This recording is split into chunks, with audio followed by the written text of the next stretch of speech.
the very first day into November 2024. Thank you once again for allowing us into your space. My name is Patricia Lukoma, and Mugalu Mohammed is already with us there on sign language.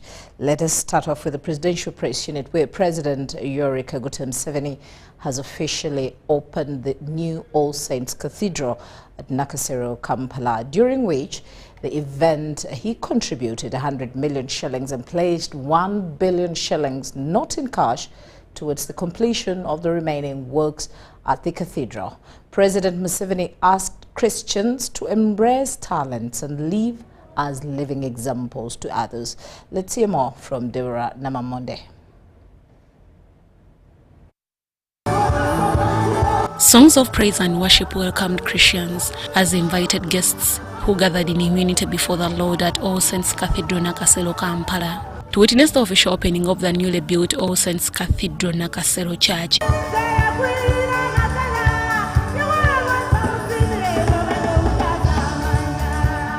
President Yoweri Kaguta Museveni, who was accompanied by the First Lady Janet Kataha Museveni, arrived at 10 a.m. amid these jovial Christians singing songs of praise and worship. And notably in entourage was the Archbishop of Church of Uganda, Dr. Samuel Stephen Kazimba Mugalu, among other dignitaries. Upon arrival, the national and the East African anthems were a symbol recognizing the presence of the head of the state amidst the congregation.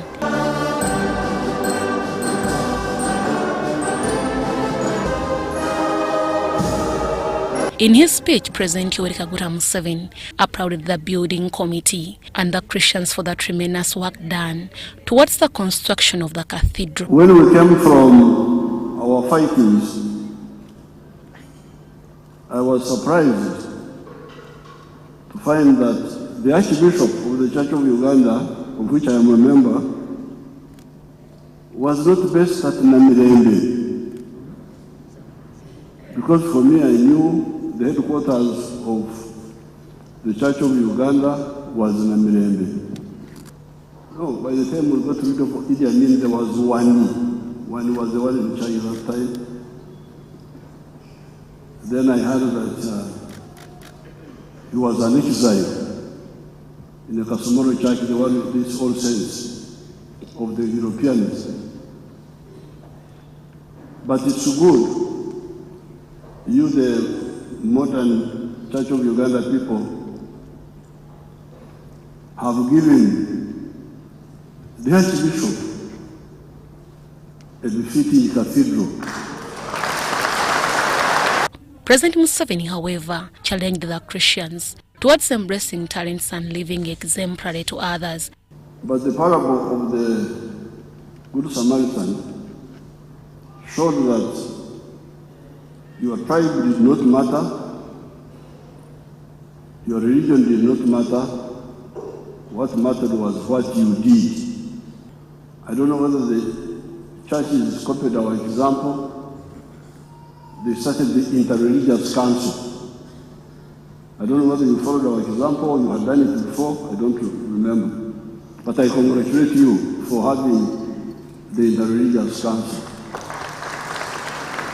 His Grace Dr. Samuel Stephen Kazimba Mugalu, the Archbishop of the Anglican Church of Uganda, thanked the President for the support offered towards Church of Uganda, among others, paying the debt of the slain Archbishop Janan Luum building. Thank you so much for supporting us to clear the Janan Luum Church House debt. Now we are debt-free. That building on Kampala Road, which is called Janan Luum Church House, is ours without any debt. The Archbishop also reminded the President about the long-waiting request to declare the late Bishop Hannington's Day as a public holiday. The first bishop of the Church of Uganda, who was killed by Chief Luba because he didn't get understand the language well. The King of Uganda said, "Mute," and the Musoga saw it, "Mute," so he killed Bishop Hannington. And now, Bishop Hannington Day as a public holiday is not yet sorted as you had promised. The former Prime Minister Dr. Mama Mbabas, who is also the Chairperson Organizing Committee, and Viviane Ndugura, Chairperson Building Committee, thanked Christians towards the support they have offered towards the construction of the cathedral. Our phase as a committee progressed the project to the current state that we are proud of. Your Excellency, this 5-seater iconic cathedral with acoustic ceiling, the granite and terrazzo floors, with the 2 galleries that you see, with 5 chapels. In Gundura, I offer my sincere thanks for the dedication and diligence put into bringing this cathedral to life. The quality of craftsmanship and attention to detail speak volumes of your commitment. I would also like to take this opportunity to thank each member of the organizing committee. The tireless hours, meticulous planning, and unwavering dedication you have put in. Coincidentally, or by the spiritual guidance, it is the head of state, Yoweri Kaguta Museveni, who has also inaugurated this very cathedral, which has replaced Namirembe now as the arch-cathedral for the Church of Uganda, Anglican. So it's a great occasion, and we thank God for this because it shows the maturity of the church in Uganda. We also particularly thank God for one of our own, Nankabirwa, Minister of Energy, who has also been installed as the canon of the Anglican Church in this very cathedral. They also highlighted on the penning work on the final completion of the cathedral. The remaining exterior works, as most of you could have noted, Your Excellency, will be completed in the next phase. Meanwhile, the President contributed 100 million shillings cash as a family offer and a pledge of 1 billion shillings towards the completion of the pending work on the cathedral. The 25 billion shillings cathedral is a vision that was initiated in 1990s, and its construction started in 2010. It has a seating capacity of 5,000 people, with 5 chapels and 12 prayer towers, making it one of the largest in Uganda. Deborah Namamonde, Daniel Ugemoa, UBC News. Thank you very much there, Deborah Namamonde.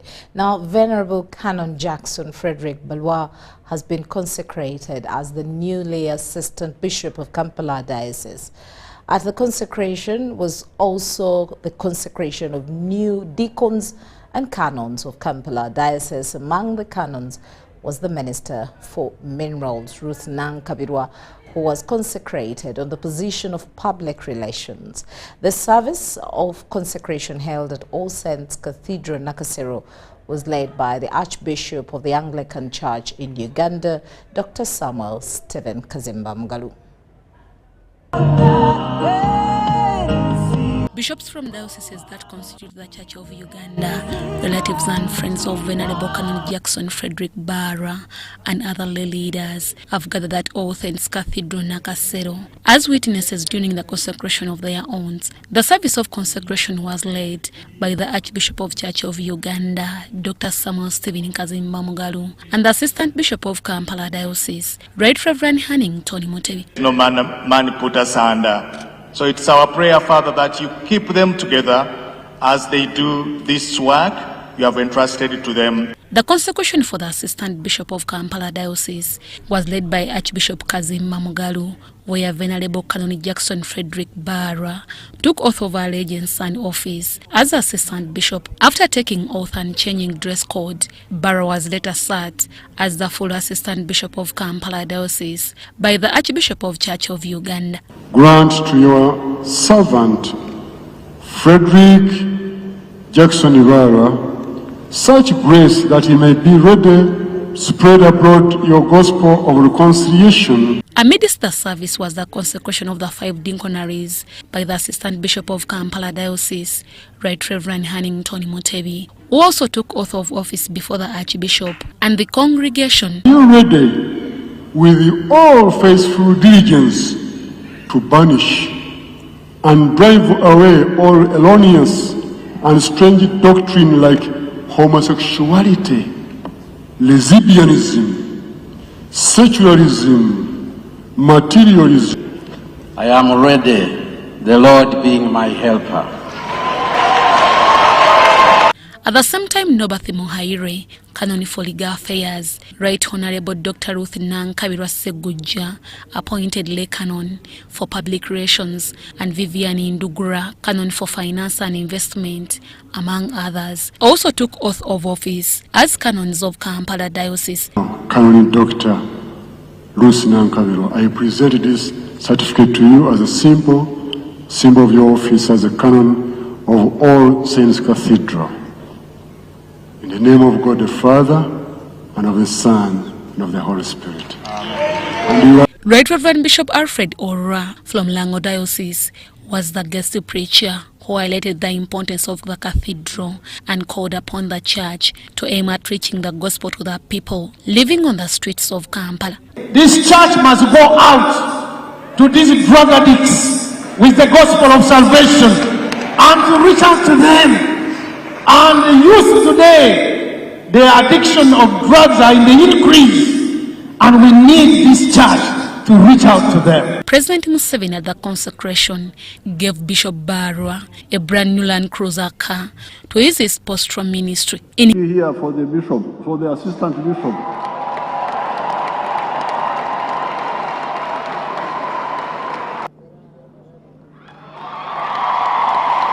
His speech, Right Reverend Jackson Frederick Barwa thanked God for the fire has brought him to the position of becoming the bishop. I want to be a pastor to the clergy if they allow me to pastor them. I want us to focus on effective children and youth ministry. We really want to focus there. The details are there.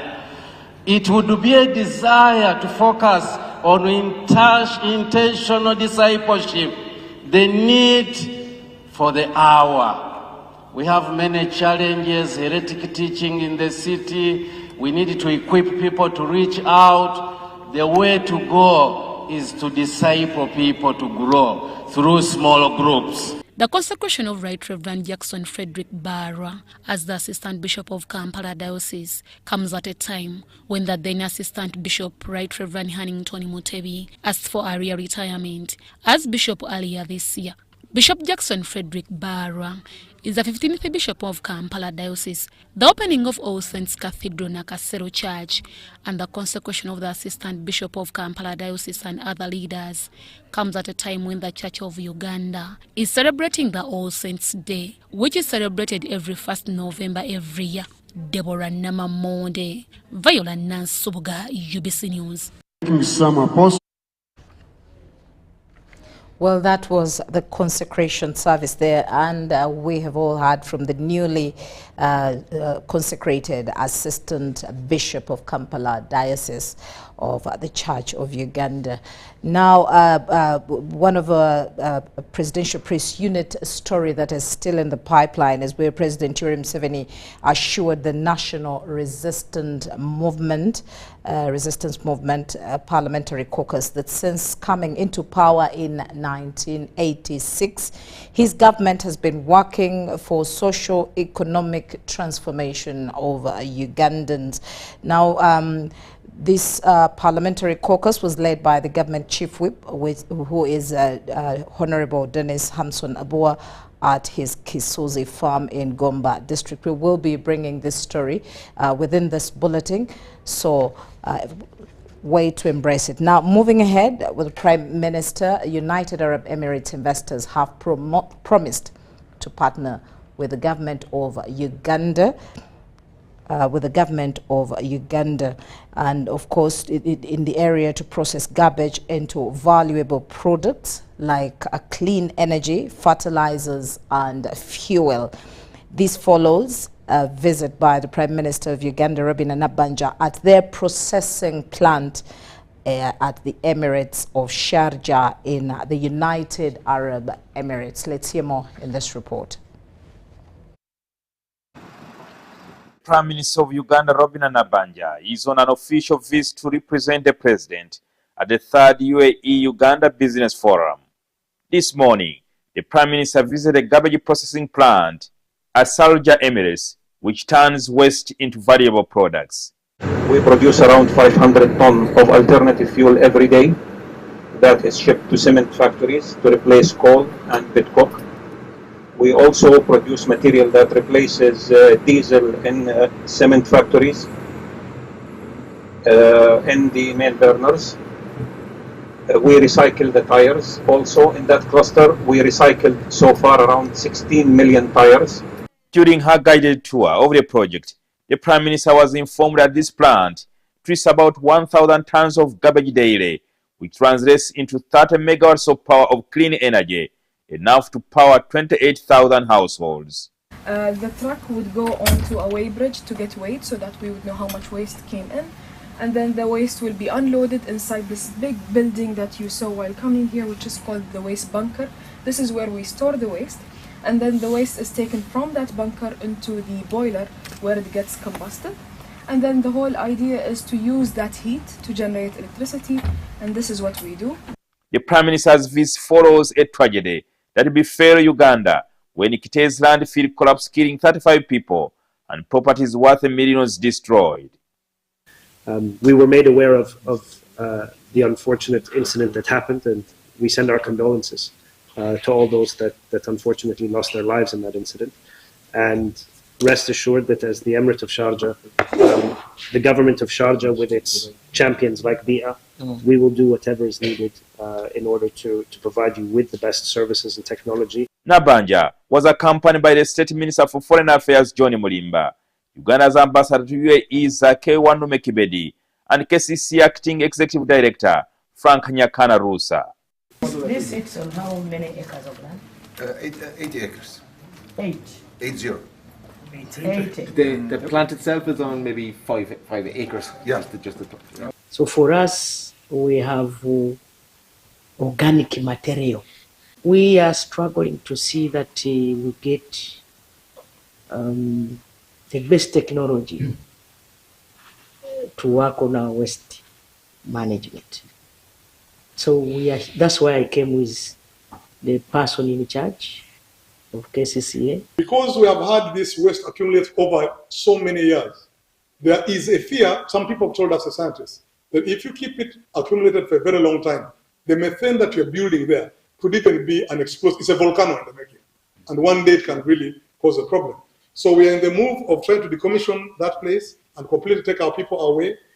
During their interaction with the Ugandan team, they have promised to partner with the government of Uganda to process garbage into valuable products.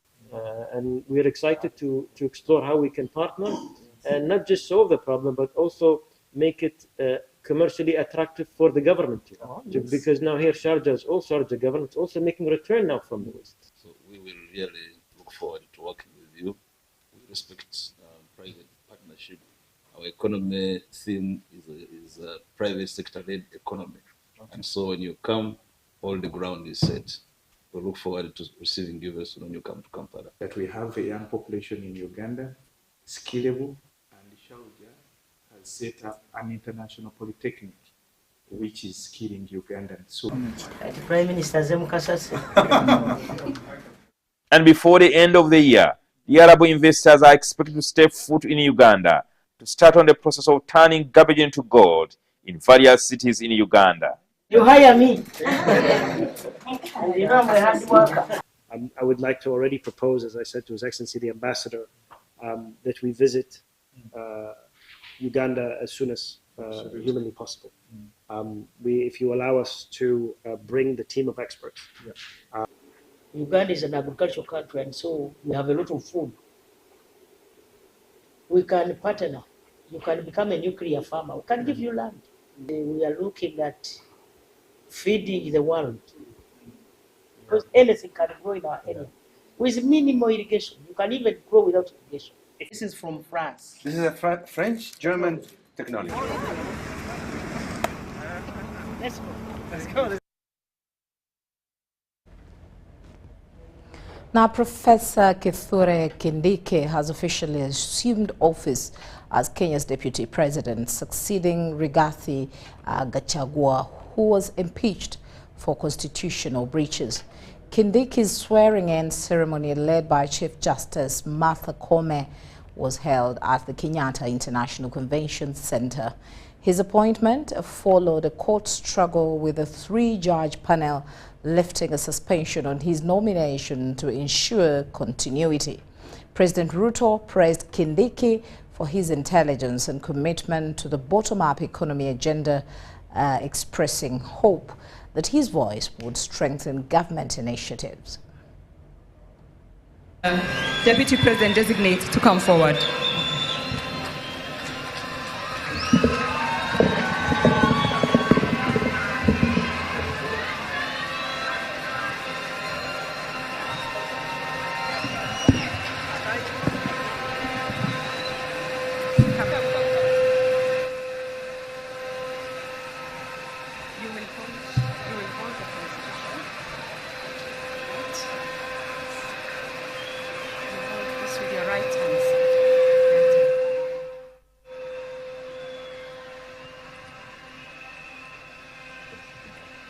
Mr. Deputy President designate, I shall commence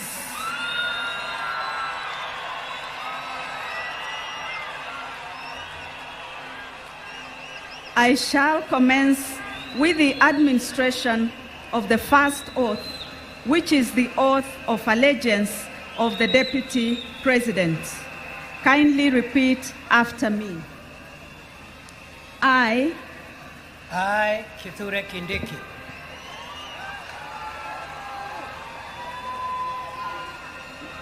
in full realization of the high calling, I assume as Deputy President of the Republic of Kenya,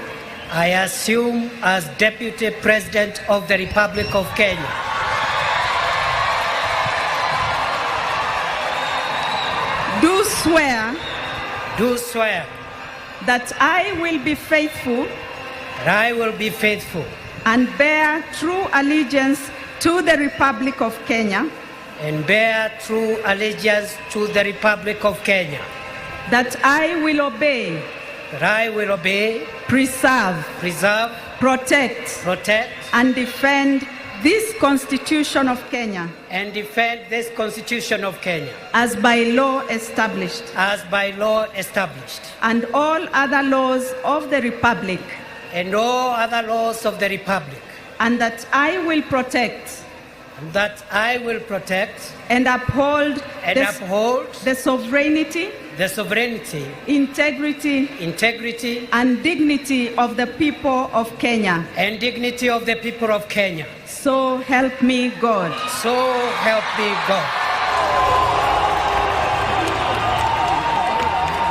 Today,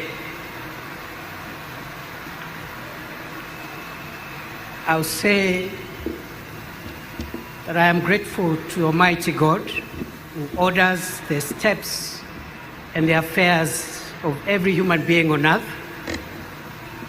I am grateful to you, sir, for the honor you have given me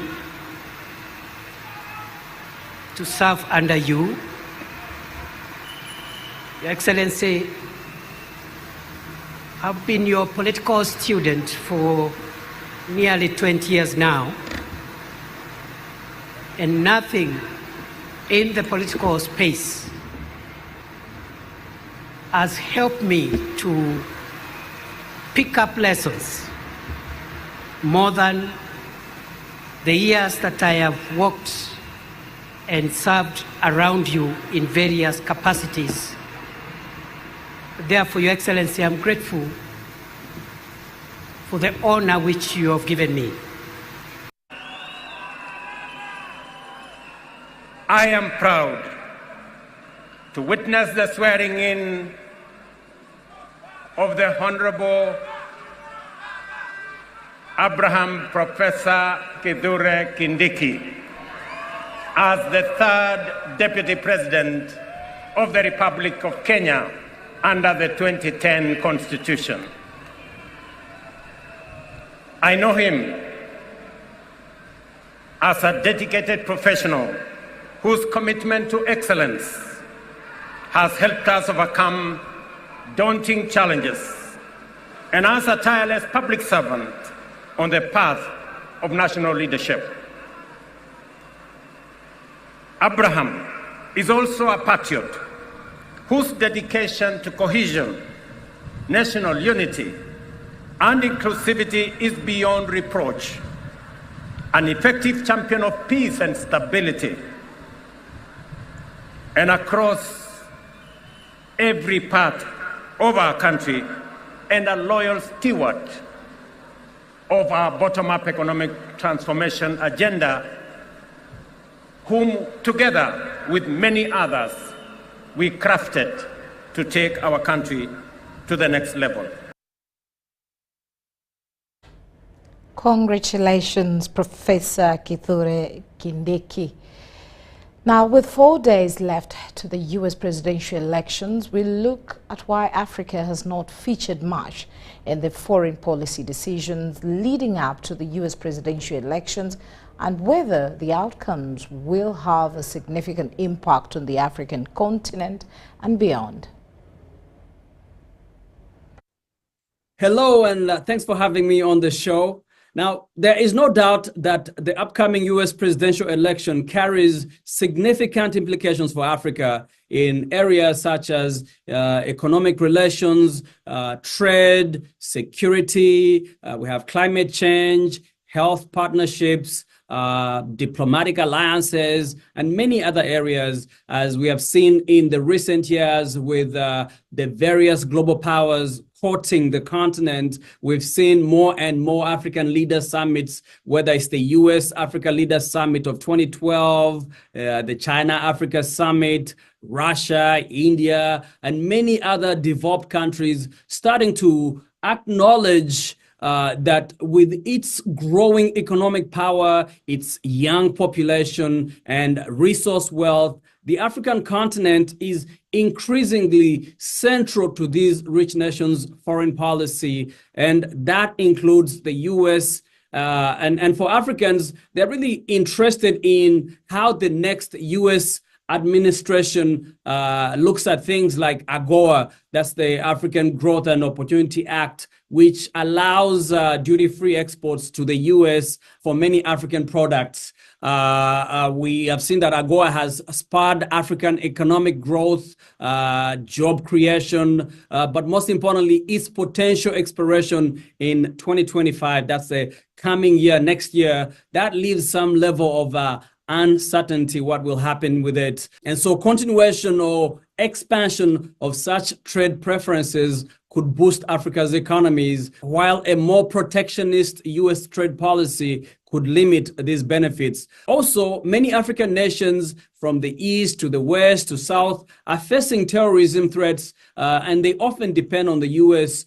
For its support for either counter-terrorism training, equipment, intelligence sharing. So a shift in U.S. priorities might influence the continuity of such programs in the Sahel, in the Horn of Africa, and other high-risk areas. In many ways also, Africa's health sector relies on U.S. funding and expertise through initiatives like PEPFAR, that's the President's Emergency Plan for AIDS relief, and also contributions to global health agencies like the WHO. So the next administration's decision on foreign aid and support for global health programs could directly impact the continent.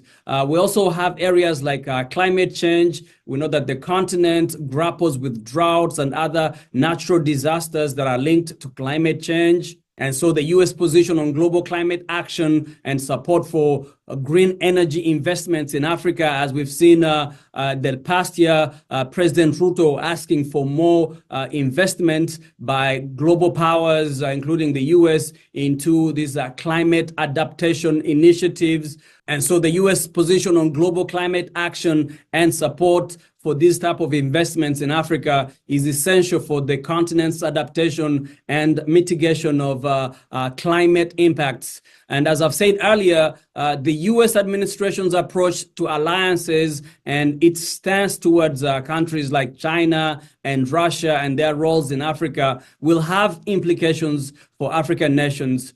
So even though Africa has seen relatively limited attention in U.S. foreign policy debates in this election cycle, because more attention was paid to domestic issues like inflation, healthcare, and immigration, these took precedence. The election's outcome could still have a notable impact on African nations due to economic, security, and geopolitical considerations.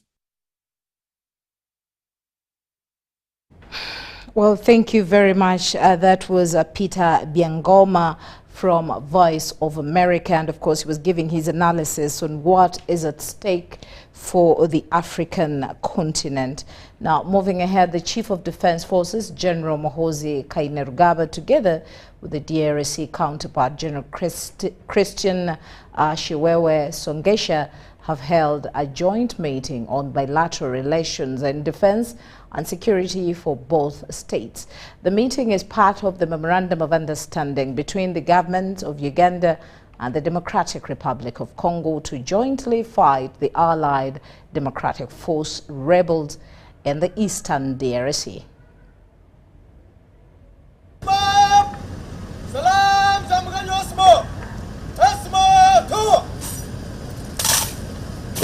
In October this year, UPDF and the FADAK Operation Suja commanders held a two-day periodic review meeting in Fort Portal Tourism City.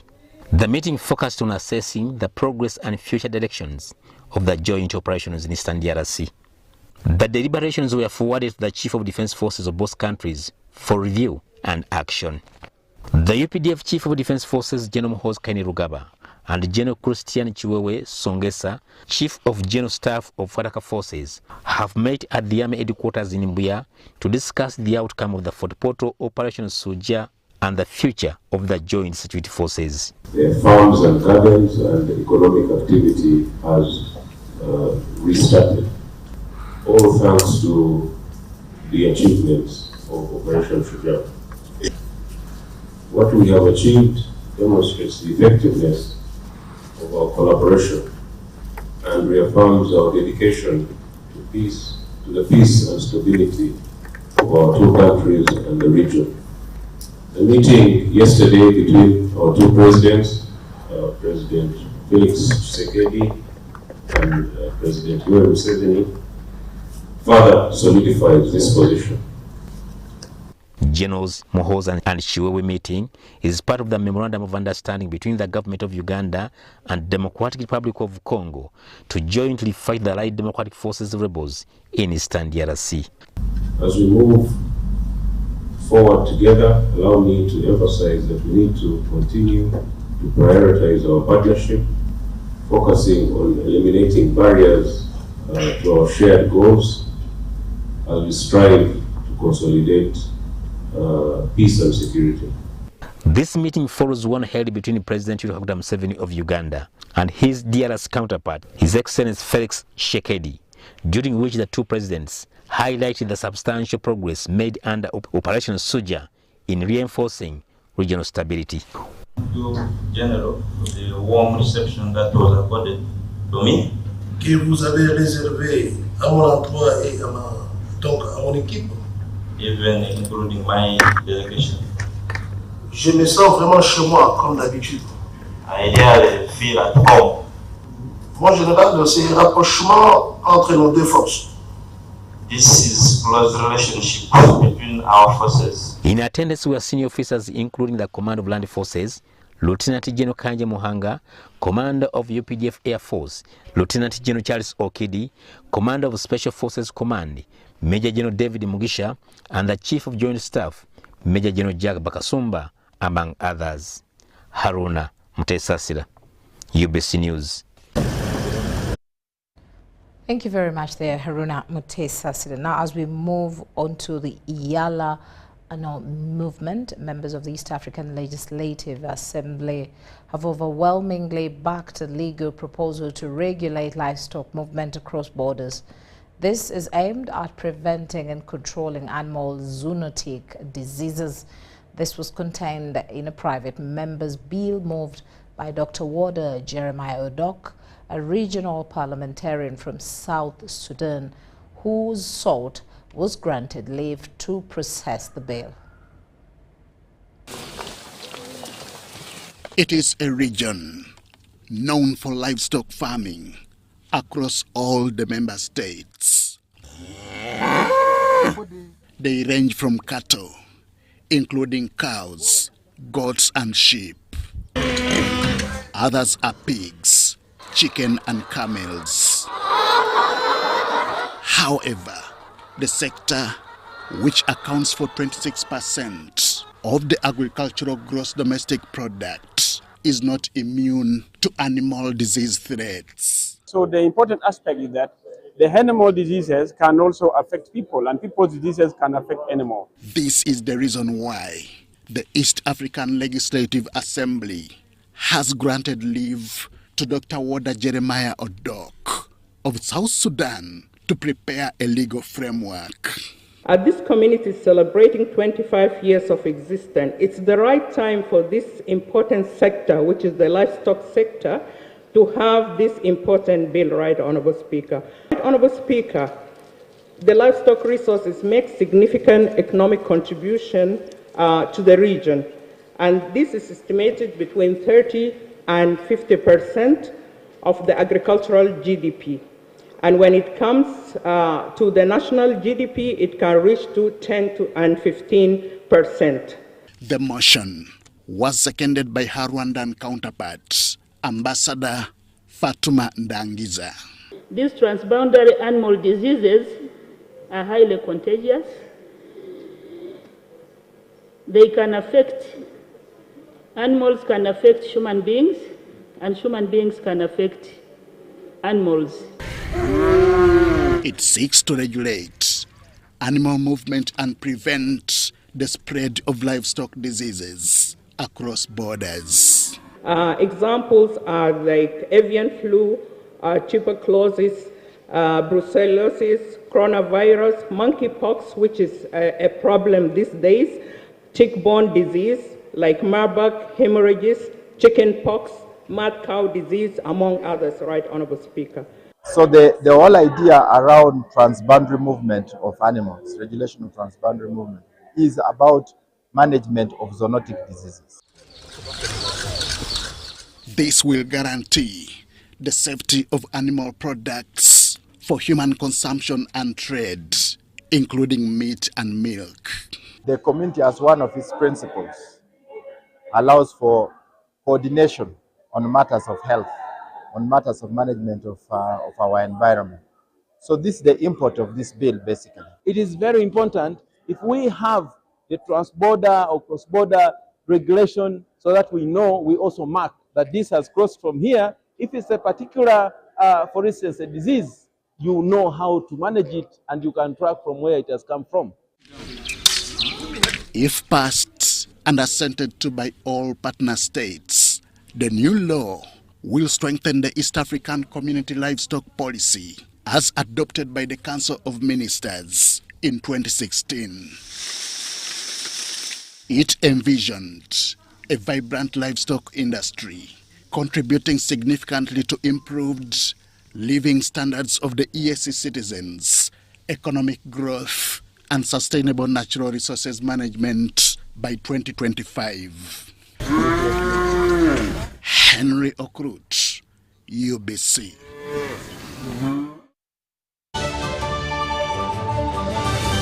There is only one rule you must follow in order to be a winner. Number one, defeat the undefeatable. You, step forward. I want you to box the air until it falls down. I'm not seeing it falling in. You see it falling in. Box, harder. Winning is hard, but with MTN Momo, it's easy. Simply pay or shop with Momo for a chance to win mobile money every day. Use the Momo app or dial *165*3#.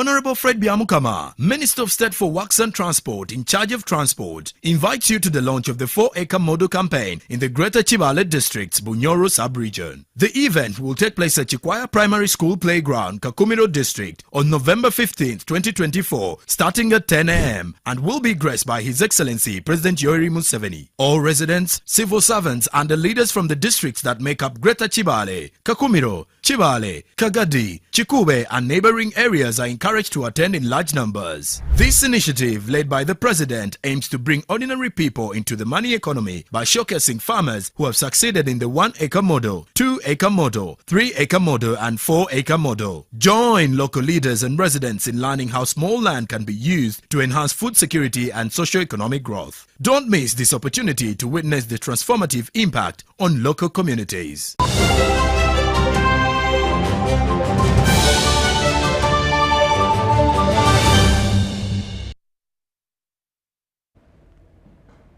Welcome back from that short break. As we delve into cyber security, the Ministry of ICT and National Guidance is committed to enhance establishment of innovation hubs in various regions of the country to improve on digital literacy among rural communities.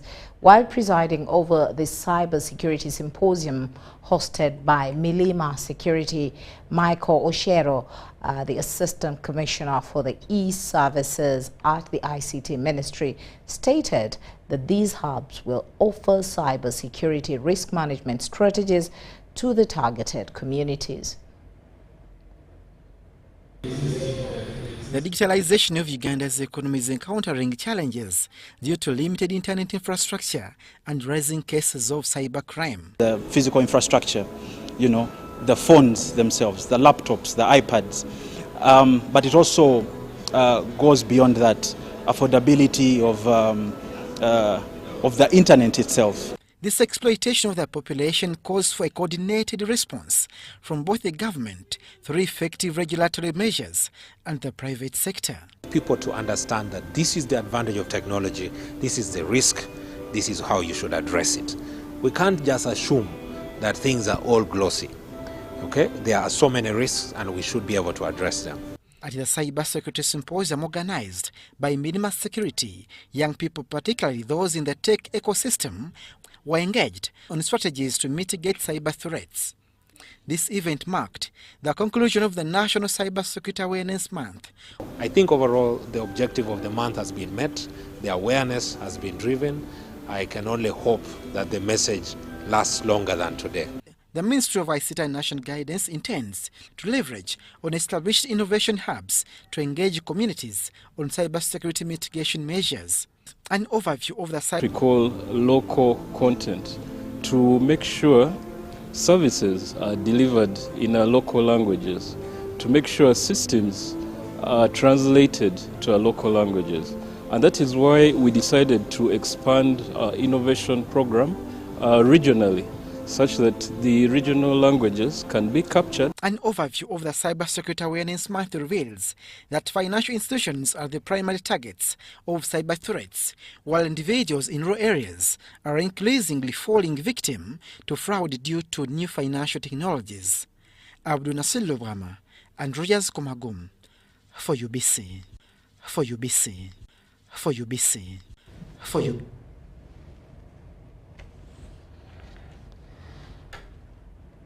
Now, as we move forward, the African organization has invested a total of 1.4 billion Ugandan shillings for the infrastructure development, equipment and capacity building for the health workers in 4 hospitals in Karamoja.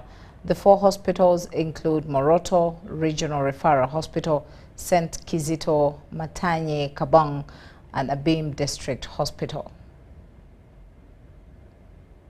Government enhanced pay of scientists in order to attract and retain quality scientists in the country's public service to build a strong science-led economy. Uganda Professional Science Teachers Union, a body that brings together all science teachers in the country, is concerned with the rate at which science teachers are seeking early retirement. Because you may find some have maybe genuine reasons like sickness, because pay enhancement does not remove such. Remember also, early retirement has been a constitutional right. But I think what we are trying to avoid is the misuse of that right vis-a-vis the pay enhancement. We don't want people to see huge sums of money, maybe in hundreds of millions, as a gratuity and pension, then they run away. The union administration cites how early retirement does not only undermine the pay enhancement, but also shows betrayal as scientists. If government has tried to enhance pay for all scientists, they expect us to work hard in return to serve the country. Now, if we start running away, I think that is betrayal. The union has embarked on investigations into the matter by collecting facts on science teachers who have retired since July 2022 to date. We have now asked our leaders across the country, through our branches, the regional leadership, the district leadership, up to the school level, to establish the numbers, the facts behind these science teachers who are asking for early retirement. How many have asked for early retirement since the enhancement? Uganda Professional Science Teachers Union has also clarified on the circulating information online criticizing the early retirement. Some of this information is not true, and we may not dispel it by mere talking. We want to get facts, so that when we are speaking, we have the facts and present to the government and all the stakeholders, so that we put this off and put the propagandists to shame. The union is advocating for mindset change and training for the teachers on financial literacy. Lydia Chomkama and Joseph Muyingo, UBC News. Well, we do apologize for that. Was a teacher's early retirement story. Yes, and now we move on to the NUP story, where government-sponsored students at Makerere University have allegedly been struggling with severe hardships, with some experiencing starvation and female students reportedly resorting to desperate measures like transactional relationships to obtain basic necessities. The students raised their concerns at the National Unity Platform NUP headquarters in Makerere, Kavule, where they met the NUP President Robert Chagulanyi Center.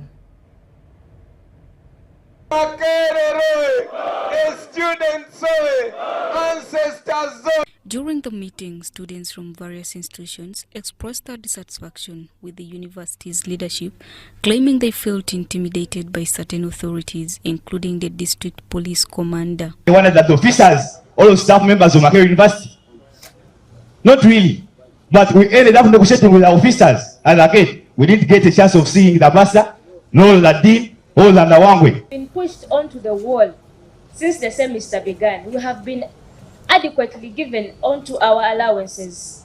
This is not really working onto us, the government students. To show you direction. However, it is self-instigated, it is self-propagated. I strongly believe you that are here is a true representation of what you believe in. And if you really have to stand for the truth, you better be ready to stand alone. So we as girls right now, that we don't have money. Sometimes we start tying at the sugar daddies. Sometimes we want to go to the shows to get people who have money to support us in all ways. I was behind there going up for terrible sleepovers just because I'm facing hunger. We have to stand together and we make sure that we reach out to any person, any individual who can make us survive and go through this situation. The National Unity Platform Secretary General Louis David Rubongoya voiced disappointment with the government for creating an environment that pushes students towards dire options like sleepovers, which some female students feel forced into to survive. How can Makerere students be allowed to go? This one is calling them sleepovers, but they are not really sleepovers. It is terrible. Organized to give some relief to the suffering students of Makerere University. It's really unfair that government always promise these students that whenever you get government sponsorship, they will cater for you fully. But it's really unfortunate that whatever was promised, they promised air. Opposition National Unity Platform President Robert Kyagulanyi Ssentamu emphasized with the students, reflecting on similar struggles during his own time at university. They would look forward to some chikoko. Those days, Makerere was the aspiration of every student, every child. We would burn the midnight candle to make sure we reach Makerere. You are on your own. We all are on our own. And therefore, each one of you, each one of us must play a role. To show support, Kyagulanyi distributed lunch to the students and provided each with bags of rice and flour, a gesture that was received with joy and appreciation.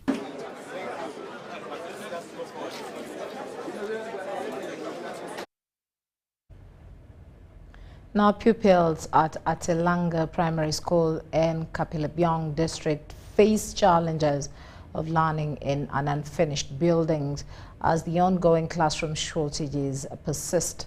The construction of a new 4-classroom block funded by Teso Development Trust and the Pentecostal Assemblies of God has stalled due to flood damages and access roads hindering material delivery.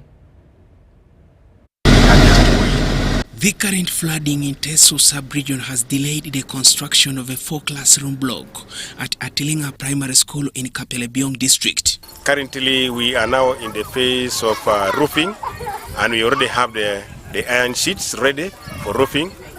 But a month ago, there's been a challenge here where we could not transport materials to the site. And that's why it is not yet complete up to this time.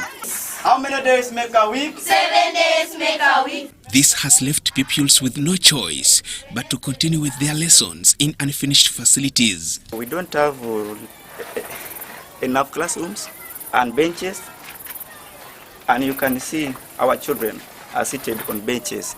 It is not desks. The situation has disrupted daily learning as adverse weather pattern threatened to prevent the timely coverage of the syllabus. Even if they reach here at school, they'll find out the classes are wet because the rain drops inside the classes. Learning is not smooth because of that challenge that we have. The school, which began in a grass-thatched structure with a toilet and a borehole, supported by Teso Development Trust in partnership with the Pentecostal Assemblies of God, currently lacks permanent classrooms and offices for both the head teacher and teachers. This is my office where I am with my staff. So you see how it is. Even the termites have attacked the office. So we have many challenges here. Inside there, the office, we don't have the chairs. And even the tables where we can keep our books, and even the cupboards, we don't have. Despite these challenges, the school community remains hopeful that the completion of the new building will enhance enrollment and academic performance. So far now we have about 180. That's from nursery section to P5. But as soon as this school gets finished, I'm sure next term of next year, we shall be having about 800 learners in this school. The new structures were donated by Teso Development Trust in partnership with the Pentecostal Assemblies of God to provide a conducive learning environment in Teso sub-region. With a good education, a young Ugandan has opportunities in life, so many more opportunities for learning. They can then bring those learning back into their villages, into their towns. They can start businesses. The women can earn money in their own way. The school has seen over 150 pupils from nearby villages enrolling for both lower and upper primary levels. Oko Joseph, UBC.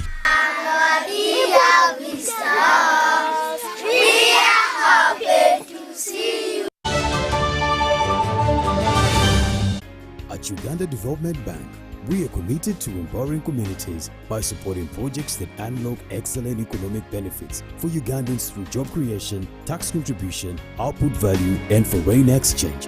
We seek partnerships with projects that drive economic development in Uganda. Faith Care was started in 2012 with our few savings, with a capacity of 1,000 birds, and now we have a capacity of 10,000 birds. As it is called mixed farm, Faith Care deals in zero grazing cows, and we grow seasonal crops, not even forgetting coffee. But the main project or enterprise is poultry. Poultry is the mother of everything.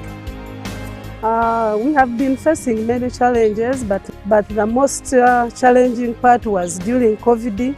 COVID hit us very seriously, and that's when I met my savior, UDB. But after getting UDB money with the low interest of it, we are able to go back to the track, and here we are. Actually, we are even expanding. We have a capacity laying birds of 10,000, and we are constructing more poultry houses. UDB nafunamu because we got the money, actually the esente zazi tugasa with little interest with a grace period. So we are able to brood our birds, start laying, and we started paying, and we are paying very well. I think we are good customers. In the heart of Uganda, a financial revolution is happening. We were once left out, saving the old-fashioned way, with an unexpected saving spot, keeping it too close for comfort. But now, we found a better way to save and manage money. Download the Wendy app from Google Play or App Store or dial *229#. With Wendy, your money is safe and you can earn interest daily. Visit your Google Play or App Store or dial *229# to register. Wendy Wanawoli.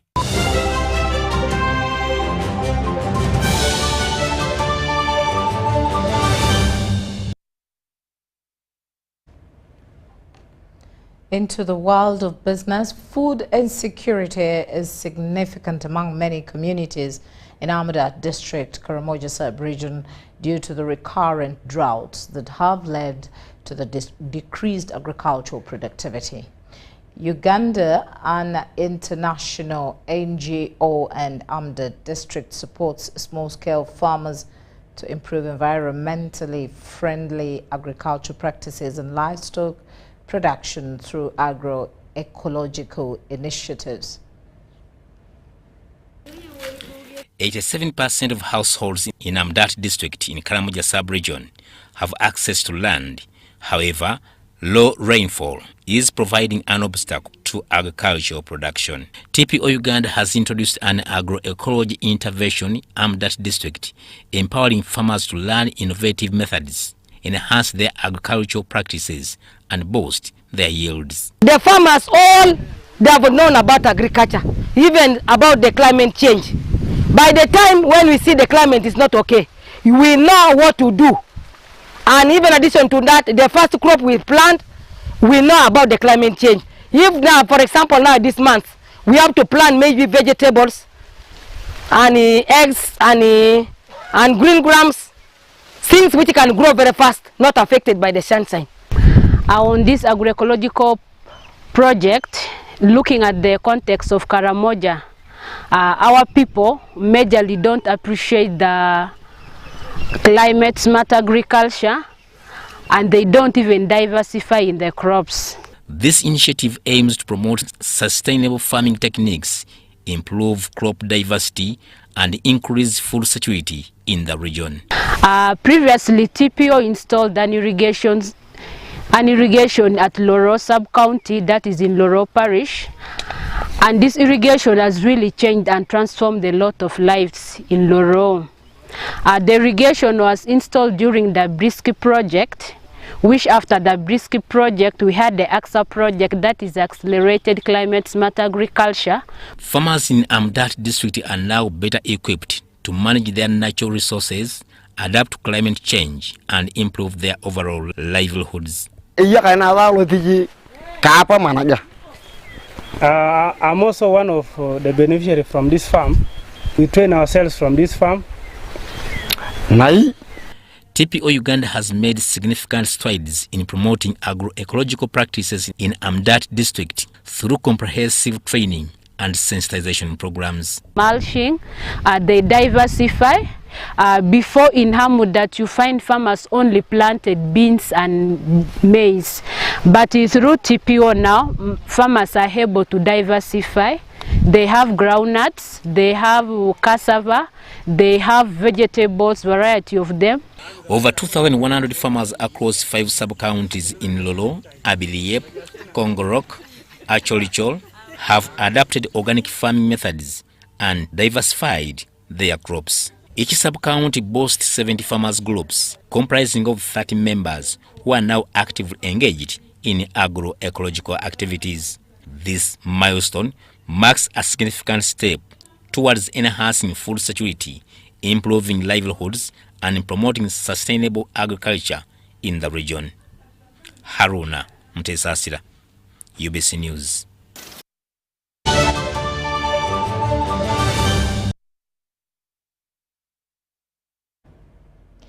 And into the world of sports, Uganda Premier League second assistant referee, that is Peter Kabugo, has tragically passed away this Friday evening after collapsing during a match between SC Villa and UPDF at Wankulukuku Stadium. The incident occurred in the 73rd minute of play, just moments after SC Villa scored their 5th goal. As players turned to the field from celebrating the goal, Kabugo was seen lying motionless on the far side of the pitch, prompting players and officials to rush to his aid. The match was briefly halted as he was swiftly taken to an ambulance and rushed to a nearby hospital. The four official Joshua Dula stepped in to replace him to allow the game to continue. Unfortunately, towards the 90th minute, news started coming in through confirming the sudden death of Kabugo. The referee's assessor, Ramuyamba Rosebell Ram, was seen breaking into tears as she informed her colleagues of Kabugo's untimely passing after the game.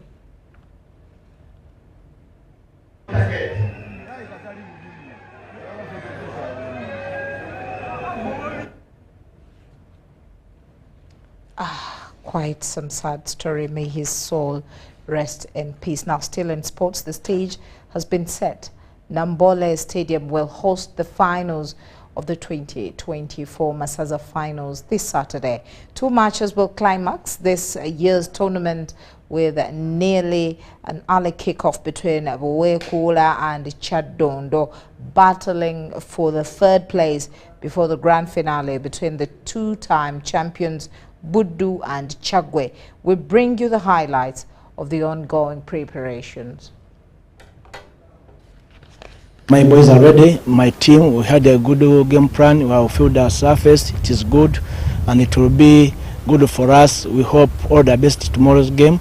It is our first time to reach on the finals as Chagwe, the Bukunja Warriors, and we hope for the best. No pressure on our side as we coach and the players, because we have played each game as a final from the group stages. We went to 2 quarters to the semi-finals, and we have played some good teams which everyone thought would be on the final. So we are already champions because beating Buwekula, beating Singo, they have been playing very well and they had a good squad. So there's nothing else will happen tomorrow. There's no difference. It will be a final which have played so many finals to reach here.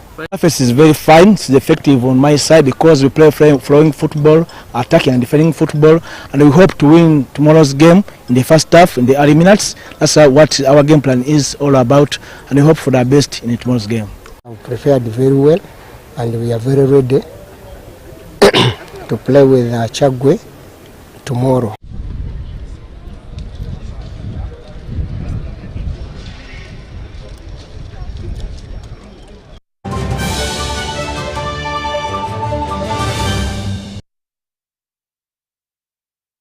Well, that's it from us. Let's meet again at 10 o'clock. My name is Patricia Lukoma. Mugalu Mohammed has been with us in sign language. Stay with us.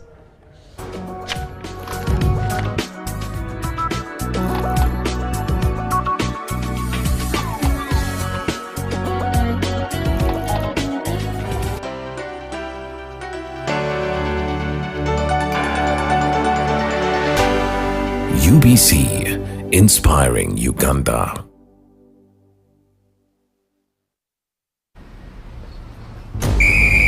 To be a winner, you must have the discipline of a tiger. But when fueled with MTN Momo, winning is easy. Simply get your phone and use the Momo app or dial *165*3#, enter merchant code, enter amount, enter your Momo PIN, and pay. Congratulations! Your car is happy, and now you stand a chance to win mobile money with MTN Momo.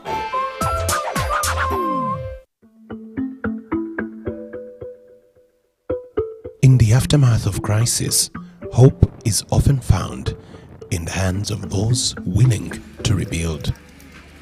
For the youth of Moyo district, this hope comes in the form of skills that last a lifetime.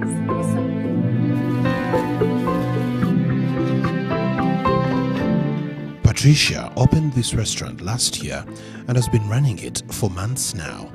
It is what puts bread on her table.